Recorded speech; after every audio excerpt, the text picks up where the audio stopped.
السلام عليكم ورحمة الله. بسم الله والحمد لله والصلاة والسلام على رسول الله وعلى آله وصحبه ومن والاه. Brothers and sisters, before I share with you the dua for today, there is a request for dua. Our dear brother Abu Ammar, brother Walid, his sister passed away in Syria. Inna lillahi wa inna ilayhi raji'un. So please remember her in your dua. اللهم اغفر لها وارحمها وعافها واعف عنها وأكرم نزلها ووسع مدخلها واغسلها بالماء والثلج والبرد ونقها من الذنوب والخطايا كما ينقى الثوب الأبيض من الدنس. اللهم أبدلها دارا خيرا من دارها وأهلا خيرا من أهلها وألحقها بالصالحين وأدخلها جناتك جنات النعيم بغير حساب يا أرحم الراحمين.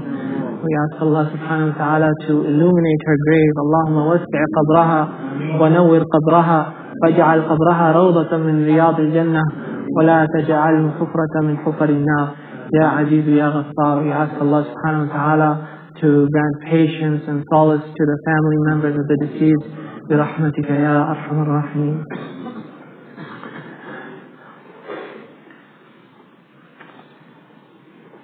Anas ibn Malik radiallahu ta'ala anhu narrates that Rasulullah sallallahu alayhi wa sallam passed by a Bedouin man,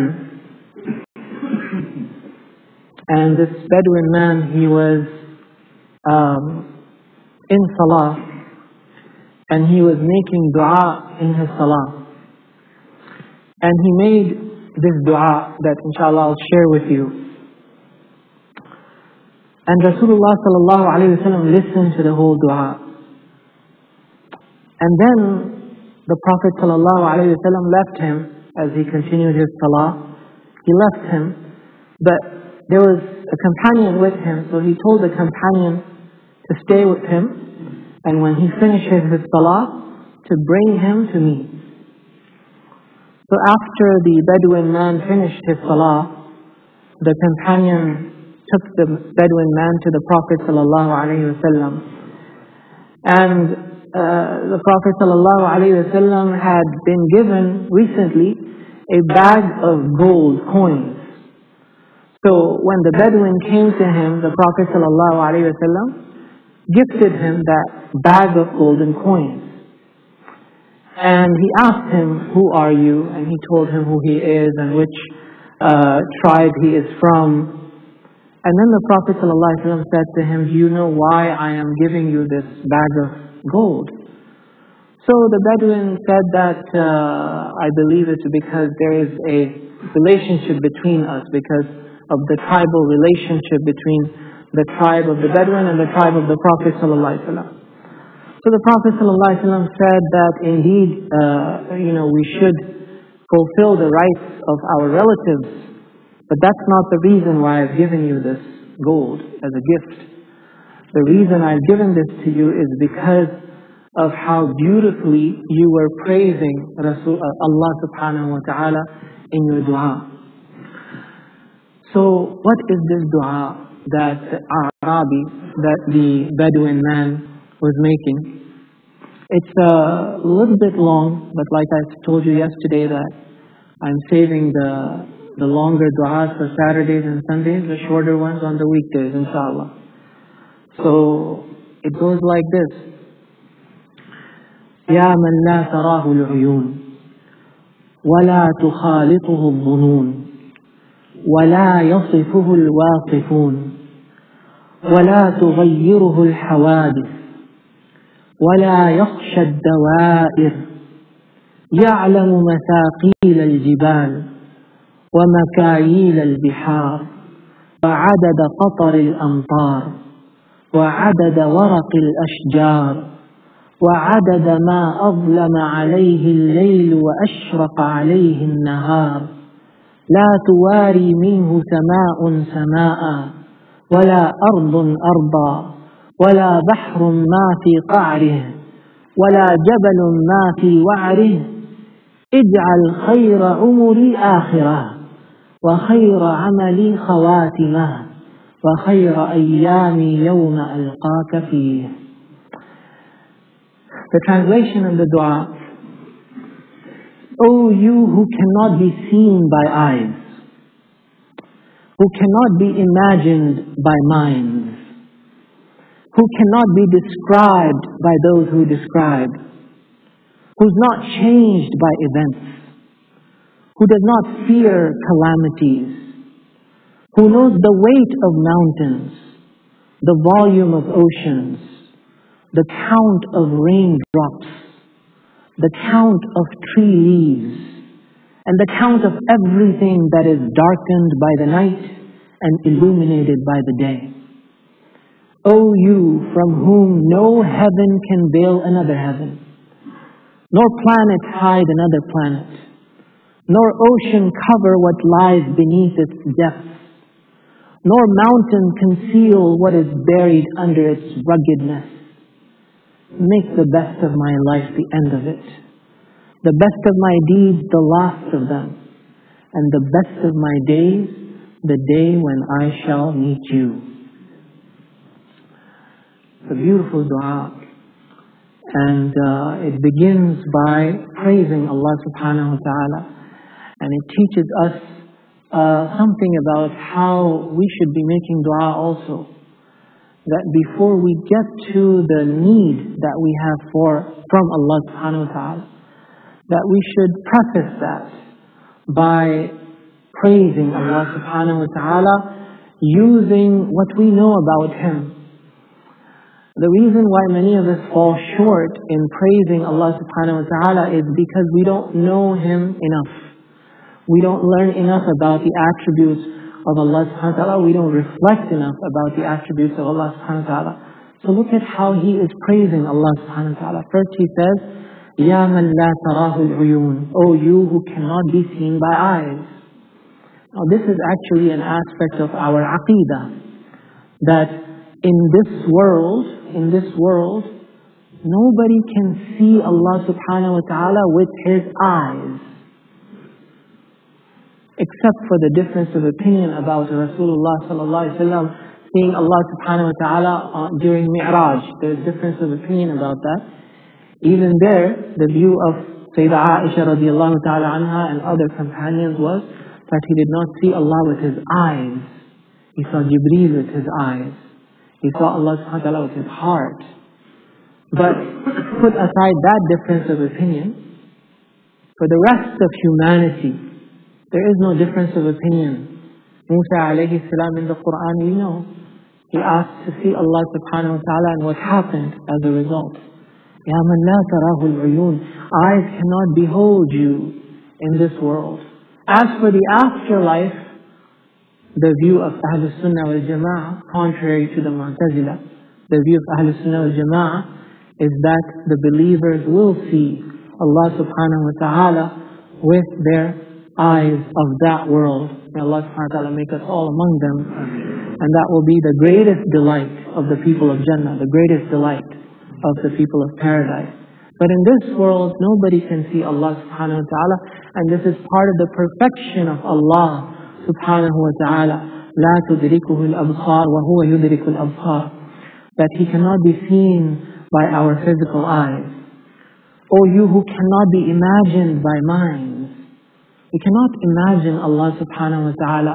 As the ulama say, كل ما خطر ببالك فالله خلاف ذلك, that anything that you can imagine, Allah subhanahu wa ta'ala is different from that. We cannot imagine Allah subhanahu wa ta'ala with our minds. O you who cannot be described by the describers, nobody can encompass the description of Allah subhanahu wa ta'ala.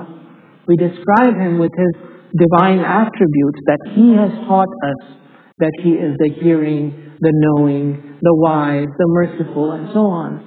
But nobody can fully encompass His description subhanahu wa ta'ala because of His infinite attributes of majesty and beauty and His attributes of perfection. So, وَلَا يَصِفُهُ الْوَاصِفُونَ وَلَا تُغَيِّرُهُ الْحَوَادِثِ, the one who is not changed by events. Change is an attribute of the creation. When things happen to us, we change. When time passes by, our hair turns color. Hair turns gray. Our body becomes weaker. We begin to bend forward. When something happy happens to us, it changes us. When something very tragic happens in our lives, that changes us. When somebody does something to hurt us, that changes our attitude towards that person. When somebody gives us a favor, that changes our attitude towards that person. We go through changes all the time, physically, emotionally, spiritually. Allah subhanahu wa ta'ala doesn't change. Allah the Creator is beyond change. Allah is constant. لا تغيره الحوادث. And this is part of the perfection of Allah subhanahu wa ta'ala. He is not subject to the changes of time and place. لا تغيره الحوادث ولا يخشى الدوائر. And the one who does not fear calamities. We are afraid of the future. What's going to happen in the future? What's going to happen to my child? What's going to happen to my parents? What's going to happen to me? Allah doesn't have any khashya, any fear of the future, any fear of calamities. يَعْلَمُ مَثَاقِيلَ الْجِبَالِ. And then He begins to enumerate the ways in which Allah knows things. He knows what? You know, when we talk about the knowledge of human beings, what we talk about is, like when somebody is studying for an exam. Oh, he's memorized so much. Oh, he knows so many equations. Oh, this person, he knows how to build a structure. This person knows how to solve certain equations. We talk about knowledge of human beings in different ways. But when it comes to the knowledge of Allah subhanahu wa ta'ala, look at how He describes it. يَعْلَمُ مَثَاقِيلَ الْجِبَالِ. He knows the weight of the mountains. The weight of the mountains. He knows مَكَايِيلَ الْبِحَارِ. He knows the volume of the oceans. What's the volume of the oceans? It's something that we can't even think about. Allah knows the volume of the oceans. مَكَايِيلَ الْبِحَارِ وَعَدَدَ قَطَرِ الْأَمْطَارِ. The number of the raindrops. Next time it rains, and you're driving in the rain to the masjid or to the home or to work, just think about this. How many raindrops are falling down? If we could count them, Allah knows their count. Not only does He know their count, He knows exactly where and when each drop is going to fall. And He has known that, not today, but for pre-eternity. That is His knowledge, subhanahu wa ta'ala. وَيَعْلَمُ مَكَايِيلَ الْبِحَارِ وَعَدَدَ قَطَرِ الْأَمْطَارِ وَعَدَدَ وَرَقِ الْأَشْجَارِ. The count of the leaves of the trees. For those of you who've been to the East Coast in the fall time, you go and walk through a hiking trail and you look at those leaves that are on the ground. And you imagine the count of those leaves. It's mind-boggling. How can someone know the count of leaves? The count of leaves on trees, all the leaves in the world. And not only that, وَمَا تَسْقُطُ مِنْ وَرَقَةٍ, as Allah says in the Quran, not a leaf falls except Allah knows where it's going to fall, how it's going to fall, when it's going to fall. This is the knowledge of Allah subhanahu wa ta'ala. The knowledge of Allah subhanahu wa ta'ala is really indescribable. But He continues and He says, وَعَدَدَ مَا أَظْلَمَ عَلَيْهِ اللَّيْلُ وَأَشْرَقَ عَلَيْهِ النَّهَارُ. And He knows the count of everything that is darkened by night and illuminated by day. Everything that is affected by the darkness of the night. He knows the count of those. And everything that is illuminated by the brightness of the day. He knows the count of those. Subhanahu wa ta'ala. And then he says, لا تواري منه سماء سماء. O you from whom no heaven can veil another heaven. We believe that there are samawat al-sab'a, that there are 7 heavens. And human beings until today have not reached beyond the first heaven. We have not gone beyond the first heaven. We're still exploring the first heaven. The second heaven is veiled from us because of the first heaven. And then the third heaven is veiled by the second heaven. And the fourth heaven is veiled by the third heaven. For us, this is for us created beings. But for Allah subhanahu wa ta'ala, no heaven veils another heaven. No earth veils another earth. No planet veils another planet. If a planet comes between us and another planet, it's veiled from us. And we need the help of instruments to be able to see those planets. But Allah subhanahu wa ta'ala, no planet veils another planet from Him. And then He says, وَلَا بَحْرٌ مَا فِي قَعْرِهِ وَلَا جَبَلٌ مَا فِي وَعْرِهِ. That, O you, from whom no ocean can cover what lies beneath its depth. What lies at the bottom of the ocean. If you've ever seen these programs on Discovery Channel, where they show you, these divers that go all the way to the bottom of the depths of the ocean. And subhanAllah, some of those depths are really difficult to get to. They're really, really far down. And then what kinds of treasures are hidden of creation of Allah subhanahu wa ta'ala in those depths. They're hidden from the vast majority of humanity.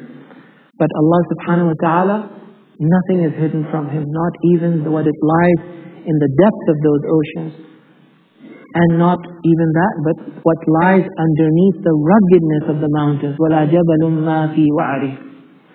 So this is how He describes Allah subhanahu wa ta'ala. This is how He praises Allah subhanahu wa ta'ala.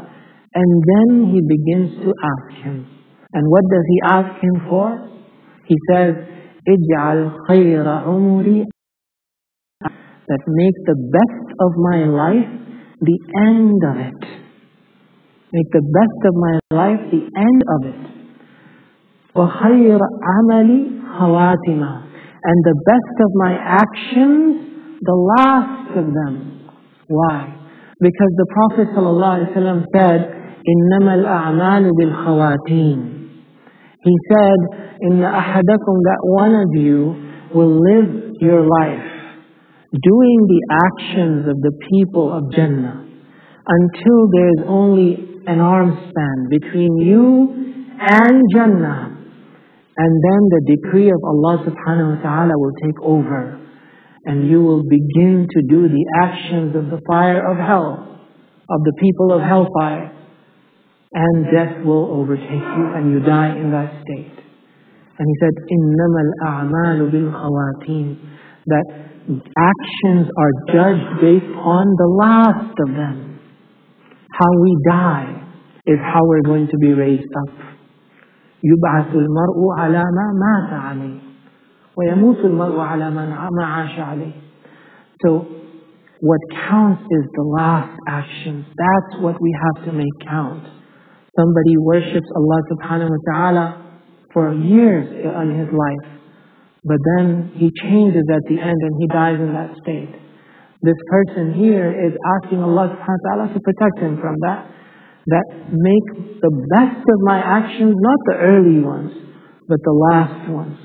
Now, of course, if we are sincere in our actions throughout our lives, if when we worship Allah subhanahu wa ta'ala, we worship Him with sincerity, then Allah subhanahu wa ta'ala will give us husnul khatimah. He will make us die upon virtue. But those who worship Allah subhanahu wa ta'ala outwardly, but inside they're full of hidden motives and drives that are material and worldly, then those are the ones who Allah subhanahu wa ta'ala exposes towards the end of their lives, so that what is hidden inside becomes manifested outside. And they then die in that state, and that's called su'ul khatimah. May Allah protect us from that. So He says, وَجْعَلْ خَيْرَ عُمُرِ آخِرَ وَخَيْرَ عَمَلِ خَوَاتِمَةِ. وَخَيْرَ أَيَّامِ يَوْمَ أَلْقَاكَ فِيهِ. Make the best of my life, the end of it, the best of my deeds, the last of them, and the best of my days, the day when I shall meet you. Subhanallah. Yani, do we look forward to the day when we will meet Allah subhanahu wa ta'ala? Or is that the day that we dread? It really depends on how we are living this life. He is saying, Ya Allah, make that day the best of my days. Regardless of whether I'm dreading it now or I'm looking forward to it now, Ya Allah, you make that day the best of my days. When I come to you with fear from your punishment and with hopes in your mercy, you make that day the day that will be the best day of my life. In other words, you forgive me on that day. You hide my sins on that day. You honor me on that day. You reward me on that day, Ya Rabbal Alameen. So this is the dua of this Arabi that the Prophet ﷺ loved so much that he gave him that gift. Inshallah, let's say it together slowly. Ya man la tarahu al-uyun ولا تخالطه الظنون ولا يصفه الواصفون ولا تغيره الحوادث ولا يخشى الدوائر يعلم مثاقيل الجبال ومكاييل البحار وعدد قطر الأمطار وعدد ورق الأشجار وعدد ما أظلم عليه الليل وأشرق عليه النهار لا تواري منه سماء سماء ولا أرض أرضا ولا بحر ما في قعره ولا جبل ما في وعره اجعل خير عمري آخرة وخير عملي خواتمه وخير أيامي يوم ألقاك فيه برحمتك يا أرحم الراحمين. صل اللهم وسلم وبارك على سيدنا محمد وعلى آله وصحبه أجمعين. السلام عليكم ورحمة الله.